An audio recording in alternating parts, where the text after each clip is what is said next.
नमस्कार। आज तारीख है 16 अप्रैल 2026। शुरू करते हैं आज का द हिंदू एडिटोरियल एनालिसिस। आज के लेक्चर की पीडीएफ आप हमारे टेलीग्राम चैनल बेसिक वाला नॉलेज से डाउनलोड कर सकते हैं। हाँ, और इस चर्चा में आज काफ़ी गहरे मुद्दे हैं जिन पर हम बात करेंगे। बिल्कुल। तो एक यूपीएससी लेक्चरर की तरह अगर मैं आज के इन 3 विषयों का एक संक्षिप्त परिचय दूं, जी। तो सबसे पहले हम बात करेंगे ज्योग्राफी और इकोनॉमी की। यानी आईएमडी द्वारा मॉनसून में कमी का जो अनुमान लगाया गया है और एल नीनो का भारत की कृषि पर क्या प्रभाव पड़ता है। राइट, ये काफ़ी बड़ा मुद्दा है आजकल। उसके तुरंत बाद हम बढ़ेंगे गवर्नेंस और इंटरनल सिक्योरिटी की तरफ, जहां हम समझेंगे डिजिटल लोन ऐप्स का मायाजाल, उनके रेगुलेटरी लूप होल्स और इस खतरनाक समस्या या इस डीवियस मेनेस का आखिर समाधान क्या है। वही सबसे ज़रूरी हिस्सा है इस विश्लेषण का। हाँ, और आखिर में पोस्ट इंडिपेंडेंस हिस्ट्री के अंतर्गत हम चलेंगे हिमाचल प्रदेश। 1948 से लेकर उसके पूर्ण राज्य बनने तक का सफ़र हम देखेंगे और ये भी समझेंगे कि कैसे ये स्टेट पंजाब का हिस्सा बनने से बच गया। वहीं पे सबसे इंटरेस्टिंग ट्विस्ट है हिस्ट्री का। एग्जैक्टली। तो देखिए, इस गहन विश्लेषण का मकसद सिर्फ खबरें पढ़ना नहीं है, बल्कि इन मुद्दों के पीछे के क्यों और कैसे को डीपली समझना है। तो चलिए शुरू करते हैं। पिछले 2 साल हमने देखा कि सरप्लस बारिश हुई। हाँ, काफ़ी अच्छी बारिश थी। लेकिन अब सूखे का समय शायद आ गया है। मुझे तो लगता है कि आईएमडी की ये जो भविष्यवाणी है ना, ये उस वार्निंग बेल की तरह है जो अक्सर खतरे से थोड़ी धीमी बजती है, पर खतरा बड़ा होता है। आपने बिल्कुल सही एनालॉजी दी। अगर हम आईएमडी का डेटा पॉइंट समझें, तो उन्होंने ऑफिशियली जून से सितंबर के महीनों के लिए 8% डेफिसिट का अनुमान लगाया है। 8%, मतलब नॉर्मल से 8% कम। हाँ, बिलो नॉर्मल। अब देखिए, आईएमडी कभी भी अपने ऑफिशियल स्टेटमेंट्स में ड्रॉट या सूखा शब्द का इस्तेमाल नहीं करता। वो 90% से कम बारिश को बस डेफिशिएंट कहते हैं। अच्छा, वो डायरेक्ट ड्रॉट नहीं बोलते।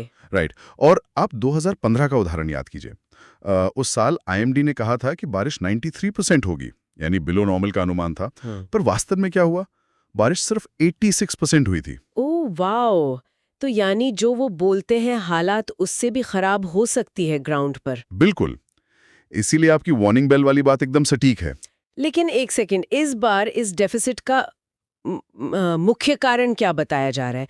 क्योंकि हर बार जब सूखा आता है तो कोई ना कोई पैटर्न होता है ना। हाँ, और इस बार सबसे बड़ा कल्प्रिट है एल नीनो। एल नीनो, ये शब्द हम बार बार सुनते हैं, पर इसका एग्जैक्ट साइंस क्या है? देखिए, बहुत सिंपल भाषा में समझाऊं तो सेंट्रल इक्वेटोरियल पैसिफिक ओशन में जब तापमान 1 डिग्री सेल्सियस से ज्यादा बढ़ जाता है ना, तब ये स्थिति बनती है।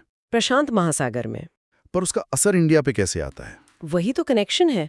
जब वहां पानी गर्म होता है तो ग्लोबल विंड पैटर्न्स बदल जाते हैं और इसकी वजह से भारत में आने वाली मॉनसून की हवाएं कमजोर पड़ जाती हैं। डेटा की बात करें तो 1950 के बाद से 16 बार एल नीनो आया है। अच्छा। और इन 16 में से 9 बार इसने भारत में डेफिसिट मॉनसून ही लाया है। वेट, रियली 9 बार?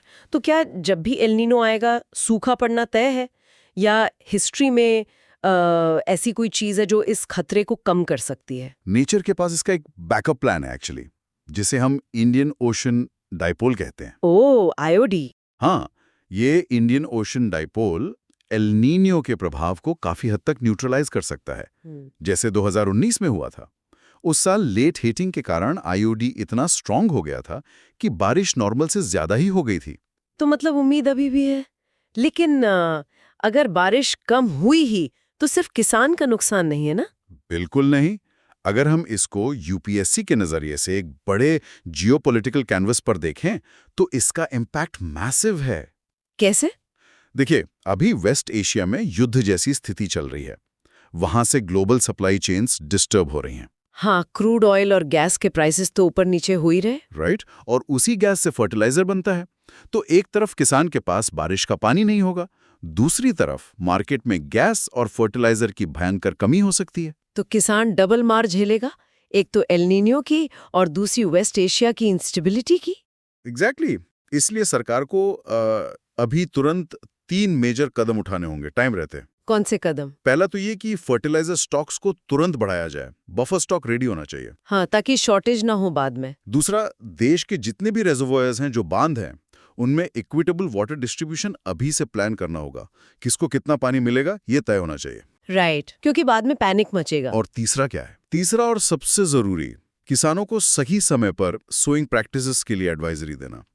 उन्हें बताना कि कौन सी फसल बोनी चाहिए जिसमें कम पानी लगे। बिल्कुल।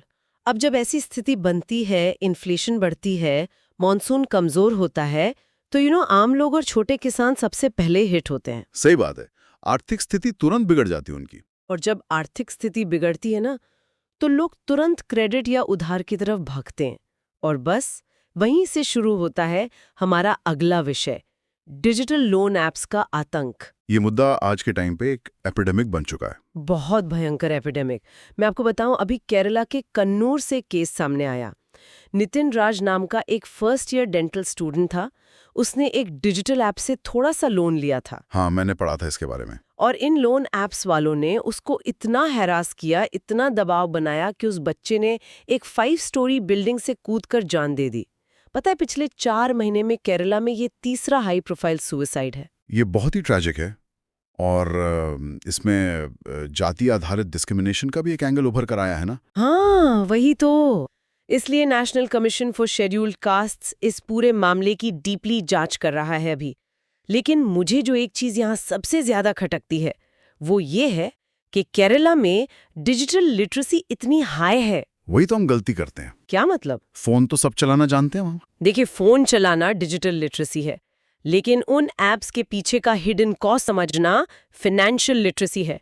और भारत में फाइनेंशियल लिटरेसी बहुत लो है। ये सही पॉइंट है, पर आरबीआई के तो इतने स्ट्रिक्ट डिजिटल लेंडिंग गाइडलाइंस है ना, फिर ये ऐप्स उनको बाईपास कैसे कर लेते हैं? इनका मोटस ऑपरेंडी क्या है आखिर? इनका मोटस ऑपरेंडी बहुत ही शातिर होता है। ये डायरेक्ट आरबीआई के रूल्स नहीं तोड़ते, ये लूप होल्स ढूंढते हैं। कैसे लूप होल्स? पहली बात, ये ऐप्स फेक एनबीएफसी पार्टनरशिप्स दिखाते हैं प्लेटफॉर्म पर। लोगों को लगता है ऑथराइज्ड है, पर होता नहीं, और मतलब फ्रॉड कंपनी का नाम यूज करते हैं। हाँ। और दूसरा, जब पैसे ट्रांसफर होते हैं तो ये ओपेक गेटवेज का इस्तेमाल करते हैं। यानी पैसा कहाँ से आया और कहाँ गया ट्रेस करना लोकल पुलिस के लिए बहुत मुश्किल हो जाता है। और डेटा थेफ्ट का क्या सीन है इसमें? मैंने सुना कि कॉन्टैक्ट लिस्ट चुरा लेते हैं। सिर्फ कॉन्टैक्ट लिस्ट नहीं, आपका फोटो गैलरी, आपका रियल टाइम जीपीएस डेटा सब चुराकर नॉर्थ इंडिया या विदेश में बैठे इनके जो रिमोट सर्वर्स हैं वहां पहुंचा देते हैं। फिर उस डेटा से ब्लैकमेल करते हैं। My God. तो ये तो वैसा ही हुआ ना कि बैंक यानी हमारा आरबीआई, उसके अंदर तो सिक्योरिटी एकदम टाइट है, लेकिन बैंक के बाहर सड़क पर ये थक बैठे हैं जो ऐप और डेटा लेयर पर लोगों की जेब काट रहे हैं। क्या बात है, क्या एनोलॉजी दी है आपने। एग्जैक्टली यही हो रहा है। इसलिए जो सड़क है यानी जो स्मार्टफोन और टेक का लेयर है, वहां पर कंट्रोल लाना जरूरी है। इसके लिए 4 ठोस समाधान की जरूरत है। प्लीज बताइए, क्योंकि सुन के बहुत घबराहट होती है। पहला समाधान क्या होना चाहिए? पहला है टेक लेवल पर स्मार्टफोन मेकर्स को ओएस लेवल पर एक सैंडबॉक्स बनाना चाहिए। सैंडबॉक्स मतलब एक आइसोलेटेड एनवायरनमेंट? बिल्कुल, एक ऐसी जगह जहां किसी भी फाइनेंशियल ऐप को कॉन्टैक्ट्स या फोटोज का एक्सेस लेने से टेक्निकली ब्लॉक कर दिया जाए। आप अलाउ करना भी चाहें तो ओएस अलाउ नहीं करेगा। अरे वाह, ये तो बहुत बढ़िया फीचर होगा। और दूसरा क्या है? दूसरा है लेजिस्लेटिव लेवल। जैसे कि केरला सरकार अभी प्लान कर रही है, इल्लीगल डिजिटल लेंडिंग के खिलाफ बहुत सख्त कानून, भारी फाइन और नॉन बिलेबल जेल की सजा होनी चाहिए। हाँ, कानून का डर होना बहुत जरूरी है इन फ्रॉडस्टर्स के मन में। तीसरा है प्लेटफॉर्म लेवल, यानी गूगल प्ले स्टोर या एप्पल ऐप स्टोर। इन स्टोर्स पर हर ऐप को आरबीआई की व्हाइट लिस्ट से डायरेक्टली मैच करना चाहिए। मतलब मैनुअल चेकिंग हो वहां पर? मैनुअल नहीं, क्रिप्टोग्राफिकली साइंड एनबीएफसी सर्टिफिकेट लाजमी होना चाहिए। कोड में सील होगी तो ही ऐप होस्ट होगा, वरना नहीं। ये बहुत लॉजिकल है। और चौथा समाधान? चौथा है फाइनेंशियल लेवल पर। जो हमारे पेमेंट एग्रीगेटर्स हैं, उनको स्ट्रिक्ट केवाईसी करना होगा। और जिन यूपीआई आईडीज पर बहुत ज्यादा कंप्लेंट्स आ रही हैं, उन पर तुरंत ऑटोमेटेड रिस्क फ्लैग्स लगाए जाने चाहिए। तो मतलब अकाउंट वही फ्रीज हो जाए, वहीं पर ब्रेक लग जाए पूरे सिस्टम में। एग्जैक्टली। सही बात है। तो देखिए, जब हम ऐसी समस्याओं की बात करते हैं ना, तो कई बार लॉ इन्फोर्समेंट जैसे लोन ऐप्स के केस में साइबर पुलिस का जुरिस्डिक्शन इन सीमाओं पर आकर अटक जाता है। पुलिस जुरिस्डिक्शन की बहुत बड़ी प्रॉब्लम है इसमें। वही तो, गवर्नेंस और कानून व्यवस्था डायरेक्टली इस बात पर निर्भर करती है कि हमारे राज्यों की सीमाएं आखिर तय कैसे होती हैं। बिल्कुल, बाउंड्रीज का खेल ही सबसे बड़ा है। और इसी कड़ी में आइए थोड़ा पीछे चलते हैं और समझते हैं हिमाचल प्रदेश का इतिहास, जिसने हाल ही में 15 अप्रैल को अपना फॉर्मेशन डे मनाया है। हिस्ट्री के पॉइंट ऑफ व्यू से ये काफी इंटरेस्टिंग केस स्टडी है। हाँ, मतलब देखिए 15 अप्रैल 1948 को लगभग 30 प्रिंसली स्टेट्स को मिलाकर हिमाचल प्रदेश को एक चीफ कमिश्नर्स प्रोविंस बनाया गया था। राइट, एकदम शुरुआती दौर में। लेकिन सबसे दिलचस्प बात इसमें यह है कि एक वक्त पर हिमाचल पंजाब का हिस्सा बनने वाला था। मैंने जब ये पढ़ा तो मैं हैरान रह गई। लोग आज भी ये सुनते हैं तो उन्हें विश्वास नहीं होता है। तो ऐसा क्या हुआ था वहाँ? ये मर्जर रुका कैसे? इसके लिए हमें 1953 के स्टेट्स रीऑर्गेनाइजेशन कमीशन की तरफ देखना होगा, जिसे हम एसआरसी कहते हैं।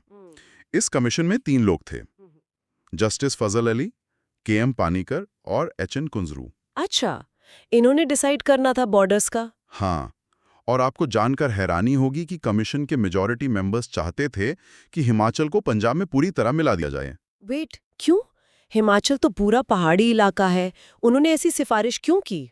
उनके 3 मेन आर्ग्यूमेंट्स थे। पहला कि हिमाचल इकोनॉमिकली बहुत वीक था उस समय, अपना खर्चा खुद नहीं उठा सकता था। ओके, आर्थिक कारण था। दूसरा, ज्योग्राफी।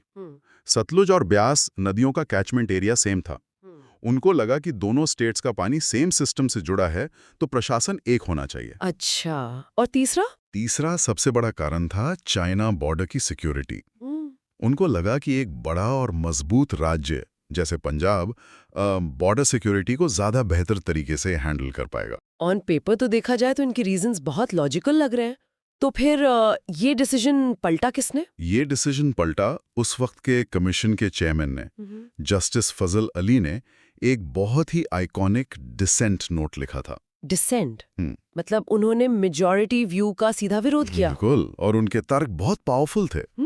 उन्होंने कहा कि पहाड़ी लोगों की भावनाएं इस मर्जर के बिल्कुल खिलाफ हैं। हाँ, उनका कल्चर एकदम अलग है प्लेन से। वही बात फजल अली ने बोली। उन्होंने कहा कि प्लेन्स के जो नेता हैं, उनके आगे इन पहाड़ी लोगों की आवाज हमेशा के लिए दब जाएगी, उनको पॉलिटिकल रिप्रेजेंटेशन नहीं मिलेगा। ये बहुत बड़ा पॉइंट था।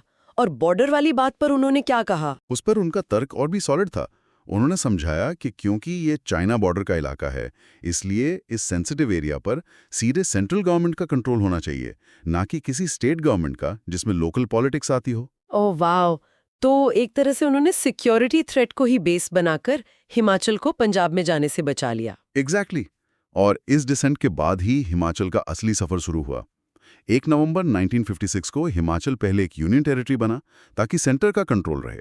राइट। यूटी बनने के बाद फिर आगे बाउंड्री कैसे चेंज हुई? फिर 1966 में पंजाब रीऑर्गेनाइजेशन एक्ट आया। उस वक्त कांगड़ा, कुल्लू, लाहौल और स्पीति और शिमला जैसे इलाके वापस हिमाचल में मिल गए। तो इससे तो एरिया बहुत बढ़ गया होगा ना? हाँ, इसका एरिया लगभग 55,000 स्क्वायर किलोमीटर्स हो गया। और आखिरकार इन सब संघर्षों के बाद 25 जनवरी 1971 को हिमाचल प्रदेश भारत का 18वां पूर्ण राज्य बन गया। फुल स्टेटहुड मिल गया उसको। क्या बात है! एक शख्स के डिसेंट ने एक पूरे राज्य का इतिहास बदल दिया। तो अगर आज के इस गहन विश्लेषण को हम एक साथ जोड़ें तो हमने काफी डाइवर्स टॉपिक्स कवर किए। हाँ, काफी वाइड स्पेक्ट्रम था आज। चाहे वो आने वाले मॉनसून डेफिसिट के लिए सरकार की तैयारी हो, या हमारे स्मार्टफोन्स में डिजिटल लोन ऐप्स के रूप में छुपी वो कमजोरियां, बिल्कुल, या फिर हमारे राज्यों की, जैसे हमने हिमाचल का उदाहरण देखा, उनकी भौगोलिक और प्रशासनिक नींव हो। इन सब में एक बात कॉमन है कि सही समय पर ठोस नीतियां यानी पॉलिसीज बनाना कितना जरूरी है। सही बात है। और अगर हम इन सभी विषयों को एक थोड़ा और बड़े नजरिए से देखें तो एक बहुत गहरा विचार सामने आता है। वो क्या? देखिए, चाहे वो प्रशांत महासागर में सिर्फ 1 डिग्री तापमान का बढ़ना हो, या आपके फोन में एक ऐप को दी गई छोटी सी परमिशन, या फिर पेपर पर खींची गई एक मामूली सीमा रेखा, ये सब शुरुआत में दिखने में बहुत छोटे बदलाव लगते हैं। हाँ, बिल्कुल मामूली से। पर इनका हमारे आने वाले काल पर असर बहुत बड़ा होता है। आज का सबसे बड़ा सवाल यही है कि क्या हमारा प्रशासन इन सीमा रहित यानी बॉर्डरलेस आंकड़ों और चुनौतियों के लिए सच में तैयार है? ये सच में सोचने पर मजबूर करने वाला सवाल है। सीमाएं चाहे ज्योग्राफिकल हों या डिजिटल, चुनौतियां अब उसके पार जा चुकी हैं। एग्जैक्टली। तो चलिए सीखने की इस यात्रा को आज हम यहीं समाप्त करते हैं। श्रोताओं से मेरी गुजारिश है कि इन मुद्दों पर थोड़ा विचार जरूर करें। हम आगे भी ऐसे ही गहन विश्लेषण और चर्चाओं के साथ आपके सामने आते रहेंगे। हमारे साथ जुड़े रहने के लिए धन्यवाद।